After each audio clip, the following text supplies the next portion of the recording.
네, 오늘 말씀은 통곡할 때 희망이 보인다라는 제목으로 말씀 나누겠습니다. 사도행전 8장 1절부터 3절까지 짧으니까요. 우리 한 목소리로 읽어보겠습니다. 시작. 사울은 스데반이 죽임당한 것을 마땅하게 여겼다. 그날의 예루살렘 교회가 크게 박해받기 시작하여 사도들 이외에는 모두 유대 지방과 사마리아 지방으로 흩어졌다. 경건한 사람들이 스데반을 장사하고 그를 생각하여 몹시 통곡하였다. 그런데 사울은 교회를 없애버리려고 집집마다 찾아 들어가서 남자나 여자나 가리지 않고 끌어내서 바울을 구력에 넘겼다. 네. 사람들은 훈련을 좋아하지 않는 것 같아요. 훈련받는 거 별로 안 좋아합니다. 훈련은 고통 그 자체입니다. 그렇지만 훈련을 하고 난 결과는 기쁨이 있습니다. 성장이 있고 발전이 있어요. 훈련은 사람들에게 더 강해지고 더 성장하는 결과를 선물로 주기 때문입니다. 요즘 가짜 사나이라는 유튜브 앱 예능 프로그램이 인기를 끌고 있거든요. 조회수가 5천만을 기록하고 있습니다. 가짜 사나이는 제가 한 PD 때문에 알게 되어서 몇 번 봤는데 와 도대체 이해가 안 가더라고요. 가짜 사나이는 뭐냐면 진짜 사나이가 되기 위해서 정말 남자다운 모습으로 태어나기 위해서 남자들이 도전하는 프로그램이에요. 극도의 막 UDT 훈련을 받게 하는 그런 프로그램이에요.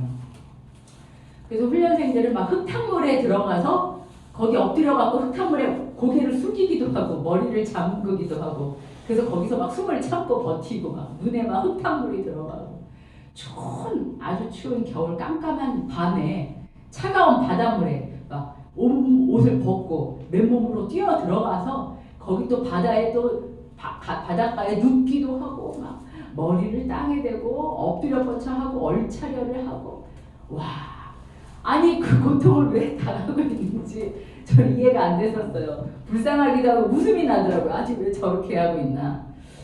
그럼에도 불구하고 교관들은 더 크게 막 소리를 지르고 명령을 하고 소리치면서 막 압박을 강행을 합니다.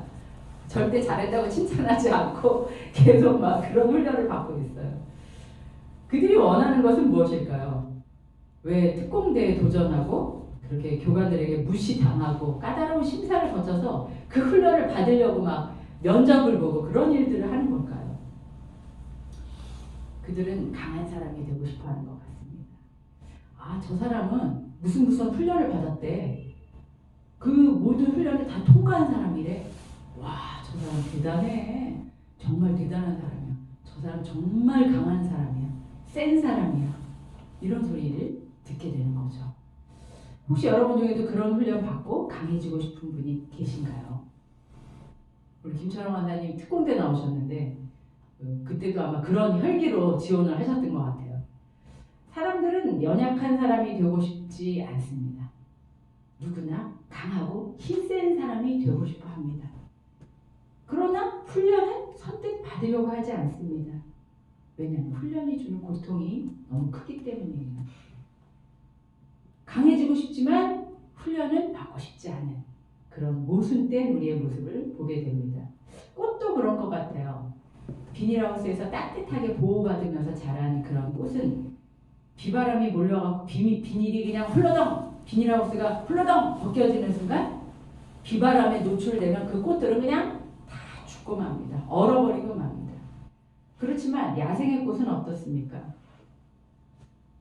혹독한 눈보라가 치는 것을 견디고 살아남고 그 꽝꽝 얼어붙은 그 땅을 뚫고 올라온 그 씨앗, 그 야생의 꽃은 그런 과정을 겪었기 때문에 사람들이 밟아도요 죽지 않습니다.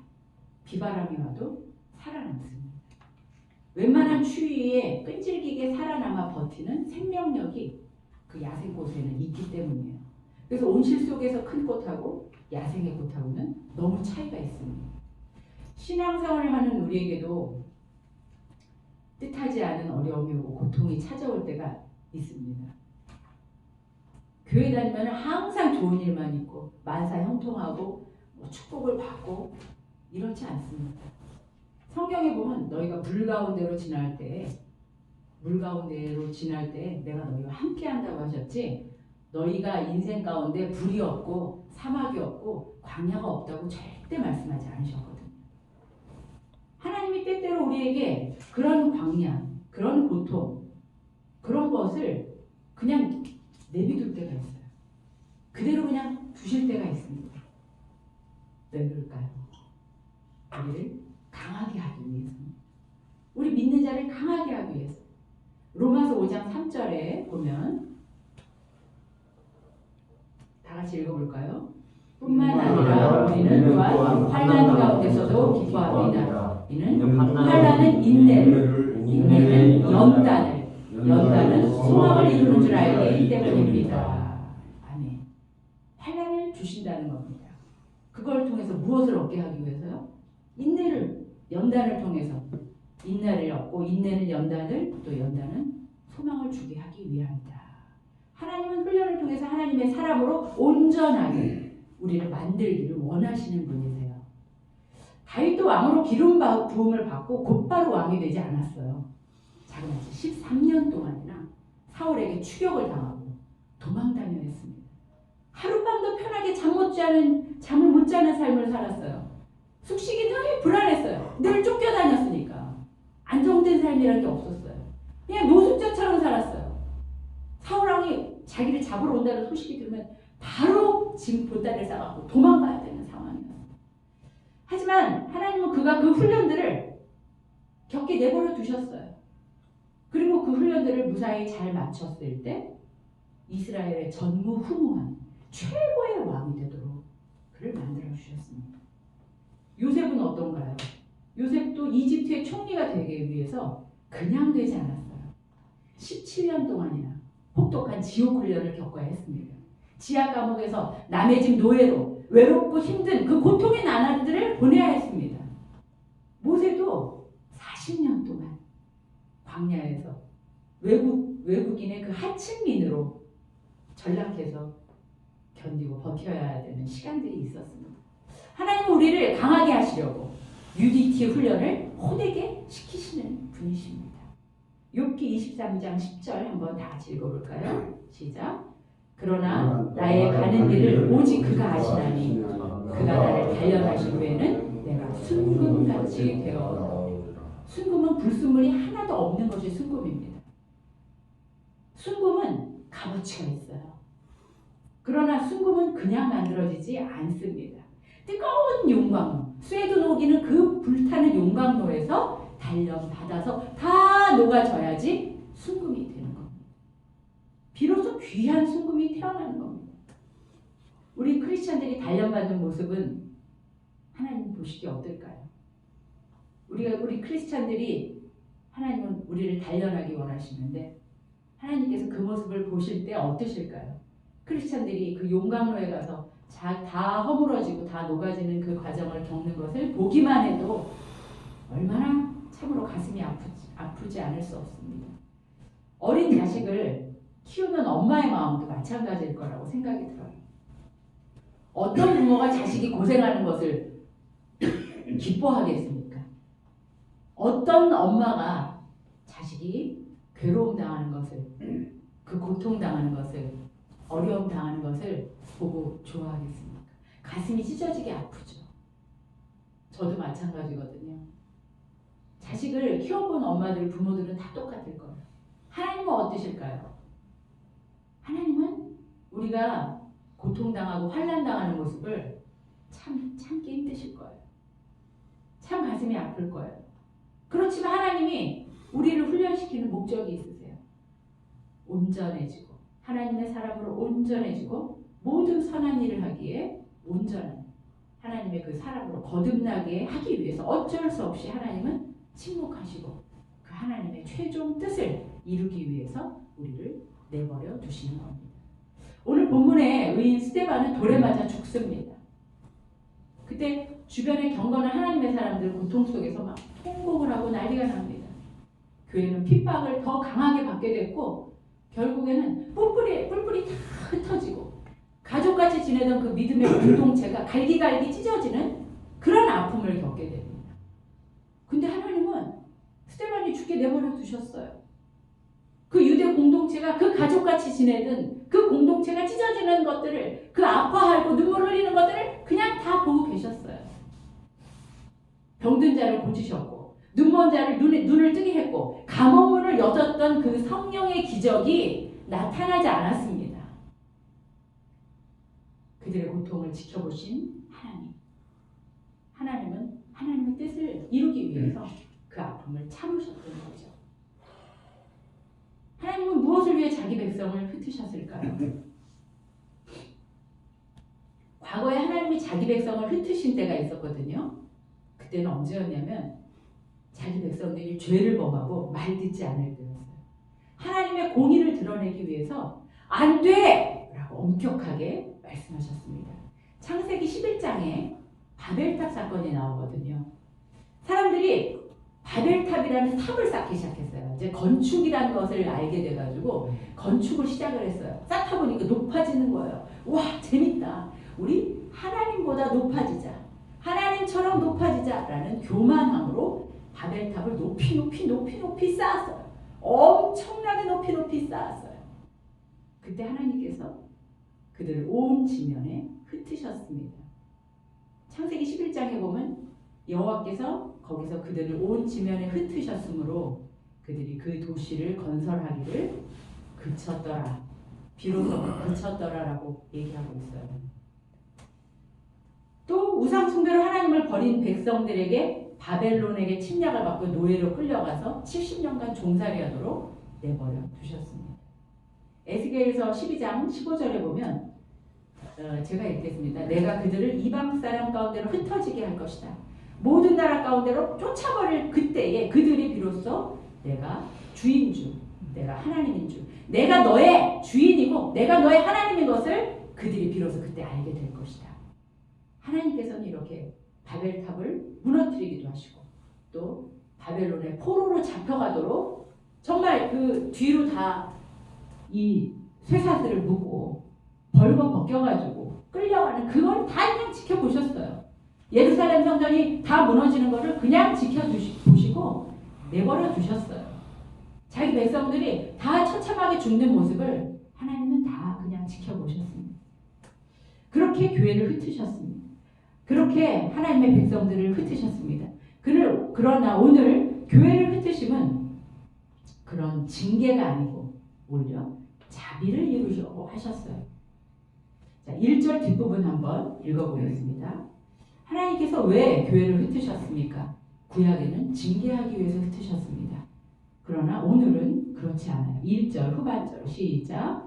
그날에 예루살렘 교회가 크게 박해받기 시작하여 사도들 이외에는 모두 유대 지방과 사마리아 지방으로 흩어졌다. 성경은 오늘 교회가 박해를 받고 흩어졌는데 흩어진 곳이 어디라고 되어 있냐면 유대 지방과 사마리아 지방이라고 말하고 있어요. 사실 이곳은 어떤 곳이냐면 예수님이 부활하셔서 하늘로 올라가시기 직전에 제자들에게 마지막으로 명령을 해주신 곳입니다. 사도행전 1장 8절 한번 다 같이 큰 소리로 읽어보시겠습니다. 시작. 오직 성령이 너희에게 임하시면 너희가 권능을 받고 예루살렘과 온 유대와 사마리아와 땅끝까지 이르러 내 주인이 되리라 하시니라. 예수님께서 이렇게 말씀하셨거든요. 마지막 지상 최대 명령으로 예루살렘뿐이 아니고 너희가 유대 지방과 사마리아와 그 너머 땅끝까지 흩어질 것이다 라고 하셨습니다. 그렇게 해라 라고 명령하셨습니다. 나의 증인이 그렇게 되라 라고 말씀하셨습니다. 그런데 초대교회는 그 예수님의 명령을 지키지 않았어요. 예루살렘 교회 안에만 모이게 힘쓰고 있었어요. 왜일까요? 무서워서. 온 교회가 하나 되어 성령이 충만했고 은혜가 충만했어요. 당시 교회는 너무 행복했어요. 너무 좋잖아요. 만나면 반갑고 서로 기도해주고 같이 밥을 먹고 그렇죠? 너무 행복했던 거예요. 서로 양식을 나눠 먹으며 사랑하고 돌봐주니까 예루살렘이란 그 공동체 밖으로 나가기 싫었어요. 흩어지기가 싫었던 겁니다. 현실에 안주하고 싶었던 거예요. 그러나 하나님은 예루살렘에 살고 있는 사람만을 위해서 십자가에 예수님을 못 박게 두시지 않으셨죠. 전 인류를 위해서, 앞으로 올 인류를 위해서 2000년 후에 대한민국 땅에 우리를 위해서도 예수님이 오셨는데 예루살렘에만 머물러 있으면 될까요? 안 될까요? 안 되셨던 거죠. 복음 전파할 사명을 그들에게 줬는데 현실에 안주하고 또 두렵기도 했고, 외국에 나가다는 거 두렵잖아요. 분당 야탑을 떠나기가 쉽지 않잖아요. 그래서 그들은 귀를 막고 있었던 거예요. 그런데 스데반의 죽음, 스데반이 죽고 순교하자 교회가 멘붕이 온 거예요. 고통이 찾아왔고 통곡하면서 울부짖고 있습니다. 2절 한번 읽어볼까요? 경건한 시작. 경건한 사람들이 스데반을 장사하고 그를 생각하여 몹시 통곡하였다. 스데반이 얼마나 좋은 집사였는데, 우리한테 얼마나 잘해줬었는데, 그 사람이 죽다니 그들은 얼마나 울고 또 울었을까요? 하나님이 왜 이렇게 하셨는지 이해할 수 없는 그 하나님 때문에 얼마나 억울하고 화가 나고 분했을까요? 슬펐을까요? 그러나 저는 그 통곡이야말로 희망이 된다고 생각합니다. 어떻게 할 때, 우리가 어떻게 할 때 그 통곡이 우리에게 희망이 될까요? 저는 3가지로 한번 오늘 그 말씀을 나눠보고 싶어요. 우리의 삶에도 통곡이 찾아옵니다. 통곡할 때가 찾아오거든요. 그럴 때 어떻게 우리 삶에 그 죽음, 그 슬픔 앞에 우리의 통곡이 변하여 희망이 될 수 있을까요? 첫 번째는 우리를 향한 하나님의 뜻은 선하시고 온전하다 하신 것, 선하고 온전하다라는 것을 아는 것입니다. 하나님의 뜻은 어떤 걸까요? 어떤 분이 물어보세요. 하나님의 뜻은 뭘까요? 하나님의 뜻은 분명하게 성경에 나타나 있습니다. 로마서 12장 2절 다 같이 한번 읽어볼까요? 시작. 너희는 이 세대를 본받지 말고 오직 마음을 새롭게 함으로 변화를 받아 하나님의 선하시고 기뻐하시고 온전하신 뜻이 무엇인지 분별하도록 하라. 하나님의 뜻은 어떻다고 나옵니까? 하나님의 뜻은 선하시고, 하나님의 뜻은 기뻐하시는, 우리를 기뻐하고 기뻐하는 뜻이고, 세 번째는 온전하시다. 하나님의 뜻은 이런 뜻이에요. 하나님은 우리를 향한 생각이 이렇습니다. 우리 삶에 통곡할 큰 위험이 닥쳤습니까? 나를 향한 하나님의 뜻은 어디에 있는지 고민이 되십니까? 나를 향한 하나님의 뜻은 좋은 것이라는 것입니다. 불완전한 것이 아니고 완전하시다는 겁니다. 그것을 꼭 기억했으면 좋겠습니다. 그래서 오늘의 스데반과 같이 위기의 재앙을 만났을 때 우리는 나의 삶에 주어진 하나님의 뜻은 재앙이 아니고 평안이다. 이것을 기억하는 저와 여러분이 다 됐으면 좋겠어요. 입사하기 위해서 지원하고 입학하기 위해서 지원을 합니다. 보통 3군데 이상 지원을 합니다. 취업 같은 경우는 100곳도 더 지원을 합니다. 저희 딸 같은 경우는 외국에서 100곳을 넘게 지원했다고 하더라고요. 그런데 내가 갈 곳은 딱 한 군데밖에 없지 않습니까? 저는 저희 아이들 입시를 치룰 때 이렇게 기도했어요. 하나님, 여러 군데 원서를 넣었어요. 그렇지만 다 붙게 하지 마시고 딱 한 군데만 붙게 해주세요. 다 붙으면 제가 어디로 가야 될지 모를 것 같아요. 우리 아이한테 가장 적합한 곳 딱 한 군데만 붙게 해주세요. 그렇게 기도드렸거든요. 근데 막상 쫙쫙 다 떨어지니까 얼마나 불안하고 간이 홍합만해지든지요. 아마 겪어보지 않은 분은 모르실 거예요. 하루에 다 발표하면 한 군데만 붙으면 되잖아요. 그런데 한 군데 발표해요. 떨어졌어요. 그런데 그 다음 발표가 언제냐면 보름 후에요. 와, 간이 콩알만해져요. 그리고 또 떨어져요. 그리고 또 일주일 후에 또 발표해요. 와, 아주 죽을 맛이었었어요. 근데 그때 그런 죽을 마실 때 우리 마음속에 무슨 생각이 들어야 되는지 아세요? 재앙이 아니고 평안이야. 나를 향한 하나님의 뜻은 선하시고 기뻐하시고 온전하신 것이야.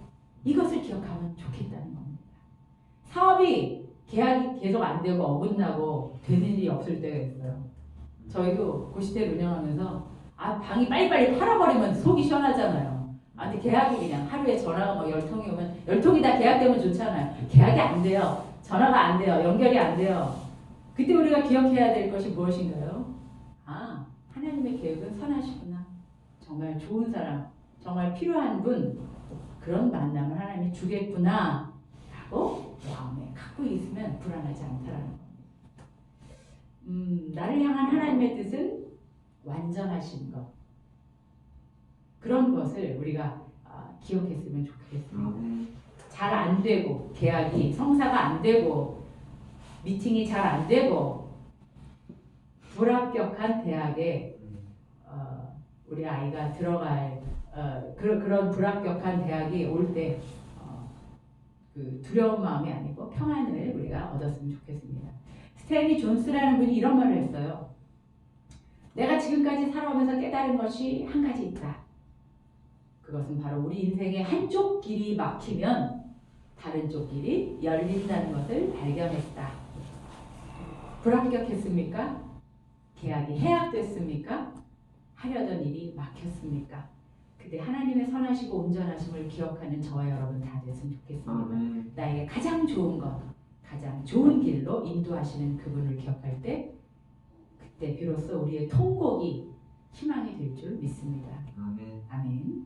두 번째는 무엇이냐면 통곡할 일을 만났을 때 진심으로 통곡했으면 좋겠다는 겁니다.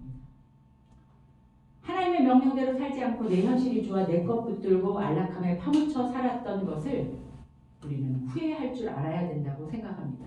초대교인들은 은혜로운 교회 공동체를 붙들고 예수님의 명령을 외면하고 안주해버렸어요. 초대교회처럼 내가 붙들고 있는 것은 무엇입니까? 내가 붙들고 있는 그것을 하나님께서는 한순간 와르르르르 무너지게 하실 수 있는 분이라고 여러분 혹시 아시고 계시나요? 나의 자존심을 내세우며 나의 자존심을 붙들고 있지는 않습니까?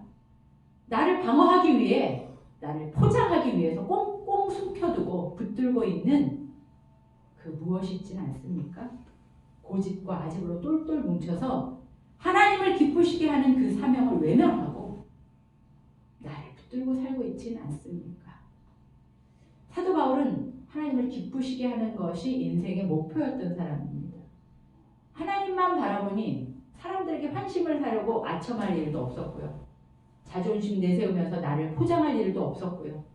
탐심 부리며 전전긍긍하고 하고 애쓸 필요도 없었습니다. 오히려 복음을 전하는 사명에 최선을 다해다가 돌에 맞아 피투성이가 되고 죽을 만큼 매를 맞기도 했습니다만 사도 바울은 자신을 구원해준 그 하나님의 은혜와 감격이 너무 커가지고 그것이 너무 고맙고 좋아가지고 온갖 고생도 마다하지 않고 그냥 하나님만 섬기는 사람이 됐습니다.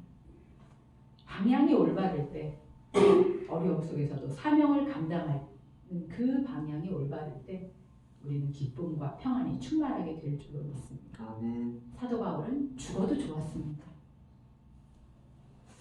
우리도 그런 고통이 찾아올 때 정말 통곡할 수 있는 나의 죄를 볼 수 있는 그런 사람들이 다 됐으면 좋겠습니다. 우리는 내 것만 챙기고 모으려고 하고 가지려고 하는 것이 참 많습니다. 그렇지만 하나님의 뜻은, 하나님의 통곡은 내 것을 드리고 나누는 것입니다. 내가 중요하다고 생각하는 것을 버릴 수 있고 헌신할 수 있는 것이 바로 통곡하는 것입니다. 내 아까운 시간, 내 노력, 물질을 하나님과 이웃에게 나누는 것. 미래를 보장하는 것이 내가 아닌 것, 하나님이라는 것. 나의 미래를 보장하는 것이 나의 능력과 나의 노력이 아니고 나의 미래를 보장하는 것이 하나님이라는 것. 그것이 바로 성숙한 믿음이 아니겠습니까? 혹시 내 인생 방향이 나의 안정과 미래 보장을 붙드는 쪼갰을 발견했다면 통곡하는 여러분 됐으면 좋겠습니다. 통곡하고 방향을 바꿀 수 있는 영혼들이 다 되시기를 축복합니다.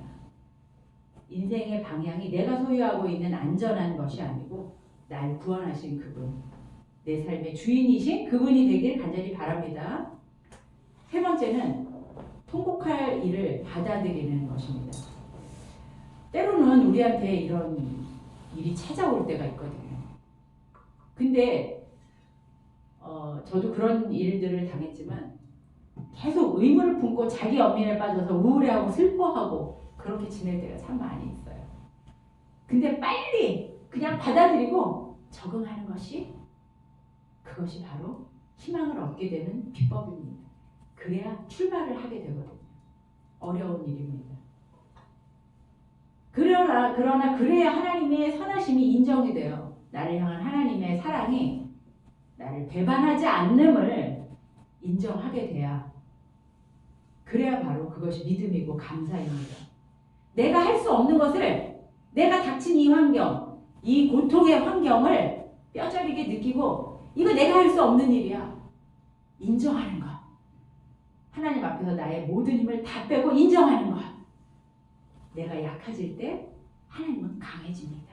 아멘. 내가 약할 때 하나님은 강하게 역사하실 수 있는 분입니다. 우리는 세상 자랑을 위해 참 경쟁하며 살고 있잖아요. 인생길을 참 길을 쓰고 열심히 살고 있잖아요. 그러나 내 인생길을 아무리 내가 계획할지라도 그 계획을 이루시는 분, 그 계획이 되게 만드시는 분, 오직 하나님뿐인 거 우리가 기억해야 되지 않겠습니까? 아멘. 억울한 일을 닥쳤을 때, 내 앞에 실패가 찾아왔을 때 억울해하지 말고 하나님께 맡기고 받아들이면 그때가 바로 희망이 시작이 되는 겁니다. 아멘. 날마다 말씀의 거울 앞에서 하나님의 말씀을 듣고 주님보다 앞서지 말고 더러워진 나의 삶을 정결하게 씻으면서 그분을 마음에 모시고 나의 삶이 그분의 성전이 되어서 살아갈 때 그때 우리의 고통이 우리의 통곡이 변해서 희망이 될 줄 믿습니다.